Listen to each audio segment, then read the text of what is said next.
तो दोस्तों आज दिन हो चुका है 9 मार्च 2022 बुधवार का और आज के मुख्य समाचार और बड़ी खबरें आपके लिए हाजिर हैं। आज के मुख्य समाचार में यूपी के विधानसभा चुनाव को लेकर बड़ी खबर है। ताज़ा जानकारी के मुताबिक 2 एग्जिट पोल का ऐसा अनुमान है कि इस बार बीजेपी हार जाएगी और उत्तर प्रदेश में एक बार फिर से अखिलेश यादव की सरकार बनेगी। साथ ही आज की बड़ी खबरों में शराबबंदी और शराब पीने के कानून को लेकर कुछ बड़ी खबरें आई हैं। ताज़ा जानकारी के मुताबिक शराबबंदी के मामले में देश के सबसे बड़े कोर्ट यानी कि सुप्रीम कोर्ट का एक नया बयान सामने आया है। साथ ही आज की बड़ी खबरों में यूपीआई पेमेंट को लेकर बड़ी खबर आई है। ताज़ा जानकारी के मुताबिक अब आप यूपीआई पेमेंट फीचर फोन यानी कि बटन वाले फोन के जरिए भी कर सकेंगे। आरबीआई गवर्नर शक्तिकांत दास ने अभी हाल ही में यूपीआई से जुड़ा ये फीचर लॉन्च किया है। साथ ही आज की बड़ी खबरों में एक बार फिर से यूक्रेन और रूस की जंग को लेकर बड़ी खबर है। ताज़ा जानकारी के मुताबिक आज यूक्रेन और रूस की जंग का 14वां दिन है। जंग से जुड़ी एक बड़ी खबर के मुताबिक अमेरिका ने रूस पर एक भयंकर प्रतिबंध लगा दिया है। जानकारी मिली है कि इस प्रतिबंध की वजह से रूस भी बौखला उठा है और उसने तेल की कीमतों में बेतहाशा बढ़ोतरी की धमकी दी है। साथ ही आज के मुख्य समाचार में कपिल शर्मा को लेकर बड़ी खबर है। ताज़ा जानकारी के मुताबिक एक बार फिर से कपिल शर्मा एक फिल्म को लेकर विवादों में आ गए हैं। कई यूजर इस विवाद की वजह से द कपिल शर्मा शो को बायकॉट करने की मांग कर रहे हैं। इसके अलावा आज के मुख्य समाचार में दुष्कर्म यानी कि बलात्कार को लेकर एक ऐसी खबर आई है जिसे सुनकर आपकी रूह कांप जाएगी और शायद ही पहले कभी आपने इस तरह की खबर सुनी हो। दोस्तों इसके अलावा भी आज के मुख्य समाचार में कई और बड़ी खबरें हैं। इसी की वजह से वीडियो को थोड़ा सा भी ना भगाएं और देखें ध्यान से आखिर तक ताकि कोई भी जानकारी मिस ना हो। वीडियो में बढ़े आगे इससे पहले बस आपसे एक छोटी सी रिक्वेस्ट है कि वीडियो को लाइक कर दें और शेयर कर दें, क्योंकि आपका लाइक और शेयर करना ही होता है हमारी मेहनत का फल। तो आइए बिना देर किए चलते हैं सीधे आज की पहली बड़ी खबर की तरफ।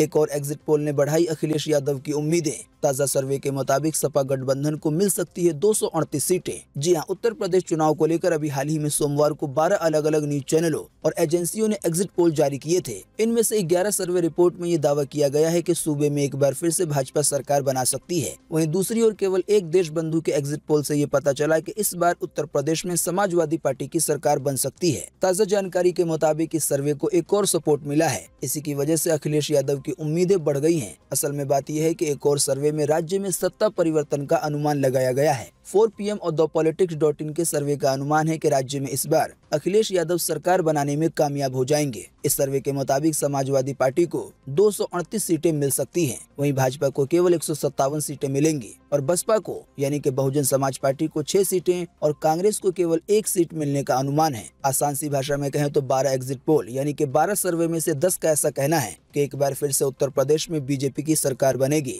लेकिन 2 सर्वे का ऐसा अनुमान है कि इस बार उत्तर प्रदेश में समाजवादी पार्टी की सरकार बन सकती है। हालांकि ये फैसला जल्दी कल यानी कि 10 मार्च को हो जाएगा, क्योंकि कल 10 मार्च 2022 को 5 राज्यों के विधानसभा चुनाव के रिजल्ट एक ही साथ आ जाएंगे।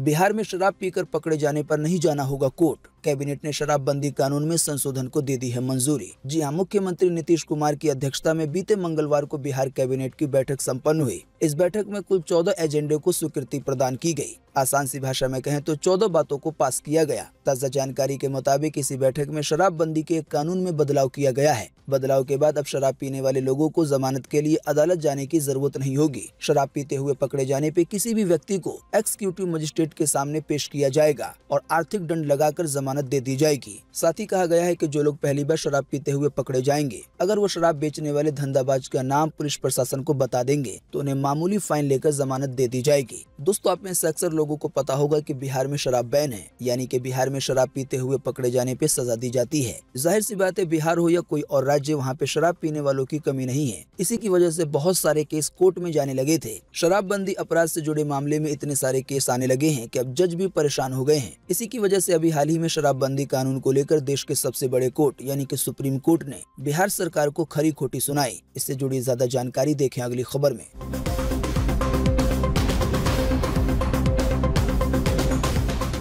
शराबबंदी कानून पर सुप्रीम कोर्ट में घिरी नीतीश सरकार, अदालत ने सुनाई खरी खोटी। जी हां, बिहार सरकार ने अभी हाल ही में बीते मंगलवार को सुप्रीम कोर्ट में कहा कि राज्य में कड़े शराब कानून में बदलाव किया जाएगा। देश के सबसे बड़े कोर्ट सुप्रीम कोर्ट ने बीते मंगलवार को एक बार फिर सरकार को इस कानून को लेकर नसीहत देते हुए कहा कि इसके कारण हजारों लोग जेल में बंद हैं और न्यायिक प्रणाली जाम हो गई है। यानी कि शराबबंदी से जुड़े मामले में इतने ज्यादा केस आ रहे हैं कि न्यायिक प्रणाली में जाम लग गया है। सुप्रीम कोर्ट ने कहा कि ये चिंता का विषय है। साथ ही में आगे कहा कि बिहार सरकार बिना किसी अध्ययन के ये कानून लाई है और पटना हाईकोर्ट के 16 न्यायाधीश यानी कि जज जमानत आवेदनों से निपटने में लगे हुए हैं। आसान सी भाषा में कहें तो सुप्रीम कोर्ट का ये कहने का मतलब है कि बिहार सरकार शराबबंदी का जो कानून लेकर आई है वो बिना किसी अध्ययन, बिना किसी रिसर्च के लेकर आई है। जाहिर सी बात है, इसी की वजह से शराबबंदी कानून को लेकर बहुत सारे लोग जेल जा रहे हैं। जैसा कि हमने आपको पहले बताया कि शराब पीने वालों की कमी नहीं है। इसी की वजह से जो न्यायिक प्रणाली है वो जाम हो गई है, यानी कि केसों का इतना ज्यादा अंबार लग गया है कि जज भी परेशान है। इसी के कारण बीते मंगलवार को सुप्रीम कोर्ट ने बिहार सरकार को ये खरी खोटी बातें सुनाई हैं। जाहिर सी बात है, इन्हीं सब बातों को मद्देनजर रखते हुए बिहार सरकार ने ये फैसला किया है कि अब जमानत कोर्ट के बगैर भी मिल जाएगी। इसकी पूरी जानकारी अभी हम आपको पिछली खबर में बता चुके हैं।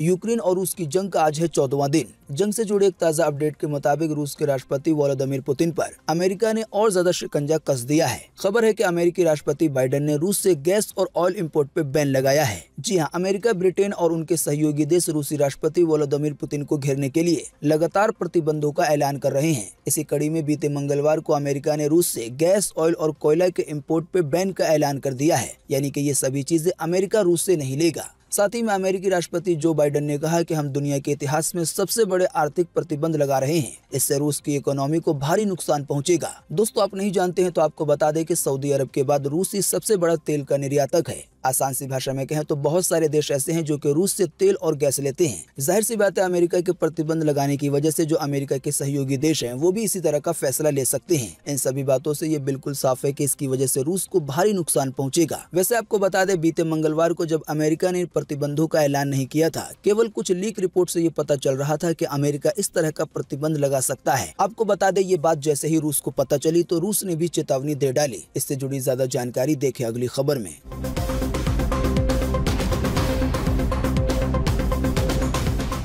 रूस ने दी भयंकर चेतावनी, कहा अमेरिका यूरोप ने आयात पे प्रतिबंध लगाया तो तेल की कीमतें $300 के पार पहुंचेंगी। यानी कच्चे तेल का भाव अभी के मुकाबले डबल से भी ज्यादा हो जाएगा। जी हां, रूस के उप प्रधानमंत्री अलेक्जेंडर नोवाक ने बीते सोमवार को चेतावनी देते हुए कहा कि रूसी तेल आयात पे प्रतिबंध के विनाशकारी परिणाम देखने को मिलेंगे, क्योंकि पश्चिमी देश यानी कि अमेरिकी के जो सहयोगी देश हैं वो और ज्यादा प्रतिबंध लगाने पे विचार कर रहे हैं। रूसी समाचार एजेंसियों द्वारा की गई टिप्पणी के जवाब में नोवाक ने कहा कि रूसी तेल पे प्रतिबंध से वैश्विक बाजारों में हाहाकार मचेगा और कच्चे तेल की अंतर्राष्ट्रीय कीमतों में बेतहाशा बढ़ोतरी होगी। साथ ही उन्होंने कहा कि कच्चे तेल की कीमत $300 प्रति बैरल के पार पहुंच सकती है। आप नहीं जानते हैं तो आपको बता दें, एक बैरल में 159 लीटर तेल होता है। यहाँ पे जिस कच्चे तेल की बात हो रही है उसी से पेट्रोल डीजल बनाया जाता है। तो अंतर्राष्ट्रीय स्तर पे कच्चे तेल पर जैसे ही ये महंगाई आई तो भारत में ये अनुमान लगाया जाने लगा कि पेट्रोल डीजल का भाव इसकी वजह से 25 रुपए तक महंगा हो सकता है। यानी कि जब एक बैरल की कीमत $110 को पार कर गई थी। आप सोच सकते हैं कि रूस ने ये धमकी दी है कि अगर अमेरिका ने प्रतिबंध लगाया तो तेल की कीमतें $300 के पार पहुंच जाएंगी। जाहिर सी बात है, रूस की तरफ से ये चेतावनी तब दी जा रही थी जब अमेरिका ने इसका ऐलान नहीं किया था। तो रूस की तरफ से चेतावनी देने के बावजूद भी अमेरिका ने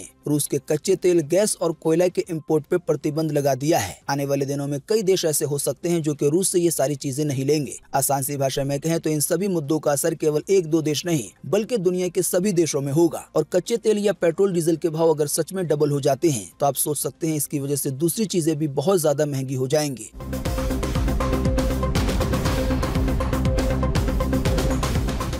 भारत के सेना के प्रमुख बोले, रूस और यूक्रेन की जंग से मिली है सीख। यानी ये पता चला है कि जंग कभी भी हो सकती है। इसी की वजह से हमें भी तैयार रहना होगा। जी हाँ, भारत के सेना प्रमुख जनरल मनोज मुकुंद नरवणे ने रूस यूक्रेन युद्ध को लेकर अहम बयान दिए हैं। उन्होंने इस जंग से भारत को मिलने वाले कुछ सबक के बारे में जिक्र किया है। उन्होंने कहा कि हमारे लिए सबसे बड़ी सीख यही है कि भविष्य के युद्ध में देश में बने हथियार से ही जंग लड़ने होंगे। हमें रक्षा क्षेत्र में आत्मनिर्भर भारत की ओर तेजी से आगे बढ़ना होगा। साथ ही सेना प्रमुख नरवणे ने कहा कि इस संकट ने हमें दिखाया कि युद्ध कभी भी हो सकता है और हमें हर वक्त इसका सामना करने के लिए तैयार रहना होगा। आसान सी भाषा में कहें तो सेना प्रमुख का ये कहने का मतलब है कि पहली बात तो ये कि जंग कभी भी हो सकती है। दूसरी बात उन्होंने ये कहनी चाहिए कि आने वाले भविष्य में जो भी जंग होंगे तो उसमें जो भी हथियार इस्तेमाल होंगे वो अपने ही देश के होंगे। जाहिर सी बात है किसी मुद्दे को लेकर आने वाले दिनों में कई देशों में अगर जंग छिड़ जाती है तो फिर एक देश दूसरे देश की मदद नहीं करेगा। जिस देश के पास सबसे अच्छे हथियार होंगे उन्हीं के जीतने की उम्मीद होगी। इसी की वजह से सेना के प्रमुख ने कहा कि हमें अपने भारत को भी जल्द से जल्द आत्मनिर्भर बनाना होगा, हथियारों के मामले में भी, यानी कि बेहतर से बेहतर हथियार अपने देश में ही निर्माण हो सके।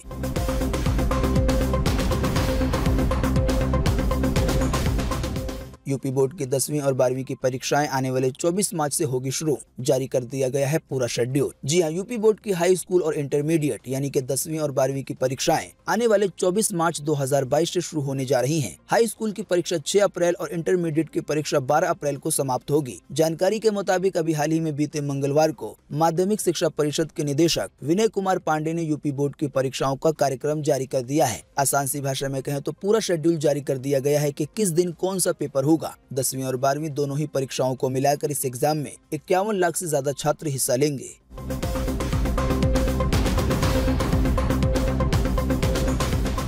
अब फीचर यानी कि बटन वाले फोन से भी हो जाएगा UPI payment. RBI governor Shaktikanta Das ने लॉन्च किया है ये फीचर। जी हां, अब फीचर फोन से भी यूपीआई पेमेंट हो सकेगा। आरबीआई गवर्नर शक्तिकांत दास ने बीते रोज इसके लिए एक नया यूपीआई लॉन्च किया जिसे नाम दिया गया है यूपीआई 123 पे। साथ ही आरबीआई गवर्नर ने डिजिटल पेमेंट के लिए 24/7 हेल्पलाइन भी लॉन्च की। हेल्पलाइन को नाम दिया गया डीजी साथी। ताज़ा जानकारी के मुताबिक यूपीआई 123 पे की मदद से यूजर फीचर फोन से यानी कि जो बटन वाला फोन होता है उससे भी पेमेंट कर सके। आसान सी भाषा में कहें तो इस तरह से पेमेंट करने के लिए इंटरनेट की भी जरूरत नहीं होगी। हाँ, लेकिन जिस फोन से आप ये पेमेंट करेंगे उसमें जो सिम कार्ड लगा होगा वो आपके बैंक अकाउंट से लिंक होना चाहिए। जानकारी में बताया गया है कि फीचर फोन की मदद से 4 तरीके से पेमेंट किए जा सकते हैं। पहला तरीका है आईवीआर सिस्टम का। आसान सी भाषा में समझाने के लिए कहें तो आईवीआर सिस्टम कस्टमर केयर वाले सिस्टम को कहा जाता है, यानी कि आप किसी भी बड़ी कंपनी में कॉल करते हैं तो उस साइड से कंप्यूटराइज वॉइस आपको सब कुछ बताती है। तो पहले तरीके के मुताबिक आप इसी माध्यम से फीचर वाले फोन यानी कि बटन वाले फोन से यूपीआई पेमेंट कर पाएंगे। इसके लिए आपको एक नंबर दिया जाएगा, आपको उस नंबर पे कॉल करना है, फिर आप ट्रांजैक्शन आसानी से कर पाएंगे।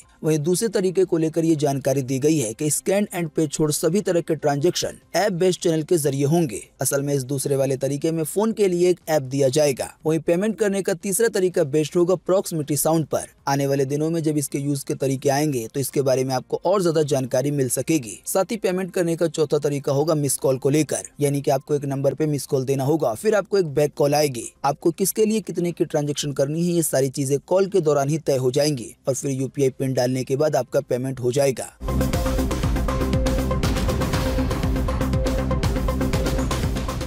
फिर विवादों में आए Kapil Sharma. Film the Kashmir files के प्रमोशन से कर दिया है इनकार। इसकी वजह से सोशल मीडिया पे user the Kapil Sharma show को बायकॉट करने की कर रहे हैं मांग। जी हां, करोड़ों लोगों के चेहरे पे मुस्कान लाने वाले कॉमेडी किंग कपिल शर्मा से कई फैंस खफा हैं और ट्विटर पे कपिल को जमकर लताड़ भी लगा रहे हैं। जानकारी के मुताबिक ट्विटर पे द कपिल शर्मा शो को जमकर ट्रोल किया जा रहा है। यहाँ तक के लोग कपिल शर्मा के शो को बायकॉट करने की मांग कर रहे हैं। दरअसल विवेक अग्निहोत्री की film the Kashmir files trailer के आने के बाद से ही चर्चा में बनी हुई है। विवेक अग्निहोत्री ने फैन के कमेंट का जवाब देते हुए कहा कि कपिल के शो पे कौन जाएगा, इसका फैसला कपिल शर्मा और प्रोड्यूसर करते हैं। हमारी फिल्म में कोई बड़ा सितारा नहीं है, शायद इसीलिए प्रमोशन के लिए इनकार कर दिया गया है। तो यही वो कारण है जिसकी वजह से कपिल शर्मा को सोशल मीडिया पे ट्रोल किया जा रहा है और हालात अब यहाँ तक पहुँच गए हैं कि द कपिल शर्मा शो को न देखने की मांग की जा रही है। ट्रोल से जुड़ी एक और खबर देखें अगली खबर में।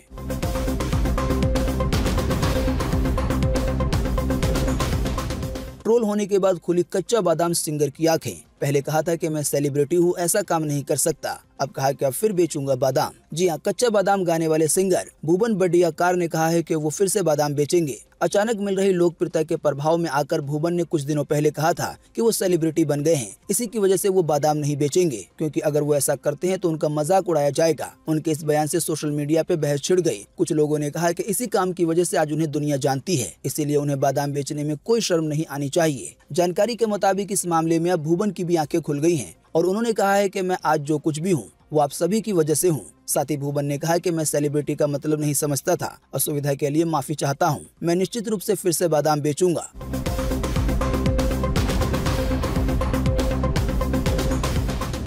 10 से 12 साल के 6 बच्चों ने अश्लील वीडियो देख 8 साल की 2 बच्चियों से किया गैंगरेप। 2 बच्चे पकड़े गए। जी हाँ, बिहार के शेखपुरा से चौंकाने वाली खबर सामने आई है। अभी हाल ही में सोमवार शाम 6 बजे यहाँ बरबीघा थाना क्षेत्र के एक गाँव में बीते सोमवार को शाम के वक्त 6 नाबालिग लड़कों ने 8 साल की 2 बच्चियों से गैंगरेप किया। इसके बाद बच्चियों को 3 रुपए दिए और कहा कि इसके बारे में किसी को मत बताना। सूचना मिलने के बाद बरबीघा थाना पुलिस ने छापेमारी कर घटना में शामिल 2 लड़कों को पकड़ लिया, जबकि अभी 4 फरार हैं। वैसे अगर आपने लड़कों की उम्र पे गौर नहीं दिया था तो आपको बता दें कि इन लड़कों की उम्र 10 से 12 साल है, यानी कि ये खुद भी बच्चे हैं। एक और जानकारी मिली है जिसमें ये बताया गया है कि सभी 6 लड़कों ने गैंगरेप करने से पहले साथ में बैठ के मोबाइल फोन में पोर्न वीडियो देखा था, यानी कि अश्लील वीडियो। दोस्तों, अगली खबर के बारे में बताने से पहले आपके लिए एक बड़ा सर्वे और एक बड़ा सवाल। अगर आप इसमें हिस्सा लेंगे और इसका जवाब देंगे तो इससे काफी कुछ पता चलेगा। दोस्तों, आपको इसी वीडियो के नीचे कमेंट बॉक्स में कमेंट करके बताना है कि जिस तरह से बिहार में शराबबंदी है, क्या इसी तरह की शराबबंदी पूरे देश में होनी चाहिए या नहीं, यानी कि इस तरह की शराबबंदी के शराब पीने पे जेल में डाल दिया जाए। असल में कई सारे महान लोगों का कहना है कि कई बड़े बड़े गुनाह की शुरुआत शराब से ही होती है और अपने देश में भी कई बार ऐसे बलात्कार के मामले देखने को मिले हैं जिसको शराब के नशे में अंजाम दिया गया। तो फटाफट से आप अपना जवाब इसी वीडियो के नीचे कमेंट बॉक्स में लिखें और बताएं अपनी पर्सनल राय कि शराबबंदी होनी चाहिए या नहीं।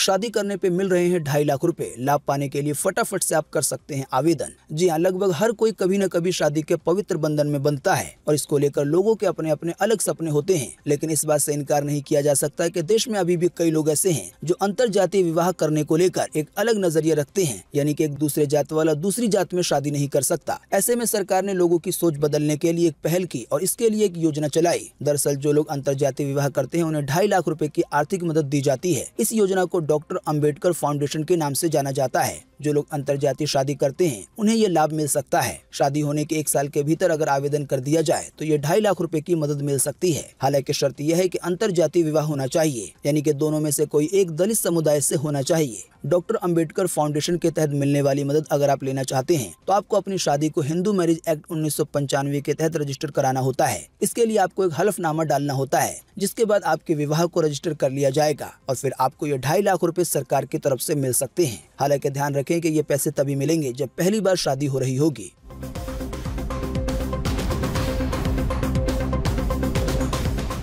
भारत ने 2 साल बाद इंटरनेशनल फ्लाइट से रोक हटाई। 27 मार्च से फिर पहले की तरह चलेंगी उड़ानें। जी हां, भारत सरकार ने 27 मार्च से रेगुलर अंतर्राष्ट्रीय उड़ानों का संचालन फिर से शुरू करने का फैसला किया है। नागरिक उड्डयन मंत्रालय ने कहा है कि अंतर्राष्ट्रीय यात्रा के लिए स्वास्थ्य मंत्रालय के निर्देशों का सख्ती से पालन करना होगा, यानी कि कोरोना के नियमों का पालन करना होगा। देश में कोरोना केस में गिरावट को देखते हुए ये फैसला लिया गया है। आप नहीं जानते हैं तो आपको बता दें, करीब 2 साल पहले यानी कि मार्च 2020 में नॉर्मल जो अंतर्राष्ट्रीय उड़ानें थी उनको रोक दिया गया था, यानी कि उन फ्लाइट्स को जो एक देश से दूसरे देश में जाती हैं। हालांकि अब कोरोना के मामले काफी कम हो गए हैं, इसी की वजह से अब पहले की तरह फ्लाइटें आना जाना कर सकेंगी।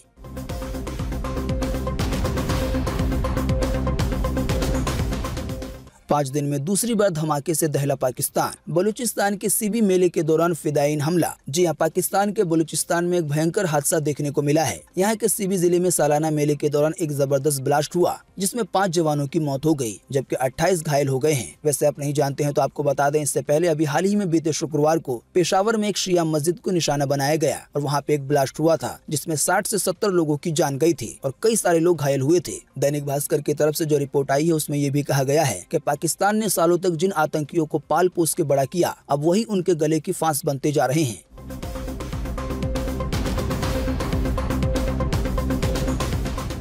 महिला दिवस पे बीते रोज बोले पीएम मोदी, कहा महिलाओं की प्रगति से होता है देश का सशक्तिकरण, ये राष्ट्र महिलाओं को मां मानता है। जी हां, प्रधानमंत्री नरेंद्र मोदी ने वीडियो कॉन्फ्रेंसिंग के जरिए कच्छ में एक बार फिर से लोगों को संबोधित किया। पीएम मोदी ने महिला दिवस के मौके पे कहा कि जो राष्ट्र इस धरती को मां स्वरूप मानता हो, वहां महिलाओं की प्रगति राष्ट्र के सशक्तिकरण को बदल देती है। आज देश की प्राथमिकता महिलाओं का जीवन बेहतर बनाने और भारत की विकास यात्रा में महिलाओं की संपूर्ण भागीदारी में है। इसीलिए महिलाओं की मुश्किलें कम करने पे हम जोर दे रहे हैं। साथ ही पीएम मोदी ने कहा कि हमारे वेदों और हमारी परंपरा ने यह आह्वान किया है कि नारी सक्षम हो, समर्थ हो और राष्ट्र को दिशा दे। साथ ही पीएम मोदी की सरकार ने जो भी काम किए हैं उसके बारे में भी संबोधन के दौरान गिनवाया।